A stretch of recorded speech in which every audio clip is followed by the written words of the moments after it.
好，你一開閘嘅時候啊，咁啊前面快少少嘅馬呢，咁啊中間位置喎，6-3嗰隻就浪漫戰神啊，外邊呢，春風萬里呢，亦都係快嘅，咁啊大約跟住個第3位啦，埋邊就君子傳承紫色衫中檔粉紅帽，第4位仲有桃花開啊，後邊嗰3匹馬啦。分別有火焰閃爍，尾位置藍衫呢就係天象龍區啦，暫時殿後咧縮住嚟跑啊，係嗰隻海上大軍嚟㗎。好啦，接近啱啱第一次過終點啦，咁啊大家都定晒位㗎啦。埋邊浪漫戰神就佔先少少嘅，響外邊第2位呢有春風萬里啊，內欄第3係君子傳承啊紅衫嘅，第4位粉紅帽呢，仲有呢隻就桃花開啦。後邊嗰3匹馬位置變動上面冇乜喐過㗎啦，火焰閃爍響尾3啊，尾位置藍衫呢就天象龍區，暫時殿後仍然係嗰隻海上大軍嚟㗎。好啦，接近對面嘅直路頭咯，前面呢就浪漫戰神啦，咁啊貼住欄呢就順放㗎啦。外邊位置第2位有春風萬里啊，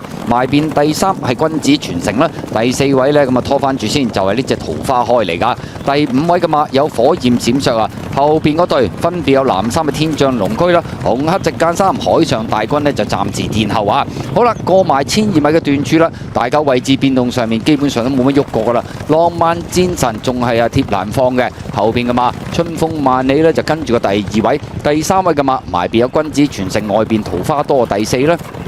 後邊嘅3匹馬分別有火焰閃爍、天象龍區，埋邊呢仲有隻海上大軍開始上咗少少咯。好啦，咁啊轉香港體育學院灣啊，前面呢都仲係浪漫戰神啊貼欄順放，春風萬里呢就第2位，埋邊有君子傳承啦，桃花開啊第4，埋邊啦海上大軍已經係進佔第5位啊，火焰閃爍嘅尾位置暫時殿後，包尾入直路呢係天象龍區嚟㗎。好啦，轉彎入直路咁滯啦，前面浪漫戰神啊搏走甩㗎啦。中間位置啊有呢隻春風萬里啊，埋邊呢就君子傳承啊，海上大軍揈咗出嚟啊，咁啊拱埋嗰隻桃花開出去，大外檔天象龍區亦都上埋嚟啊，最後200零米啦，前面浪漫戰神走甩咗個零馬位，咁啊見到喺外邊天象龍區一路殺緊上嚟，中間位置仲有君子傳承後多陣呢，先有呢隻海上大軍桃花多，最後100零米浪漫戰神仲有1個馬位優勢，咁啊見到呢第2位中間君子傳承，外邊呢天象龍區支咗一段又唔多，接近終點浪漫戰神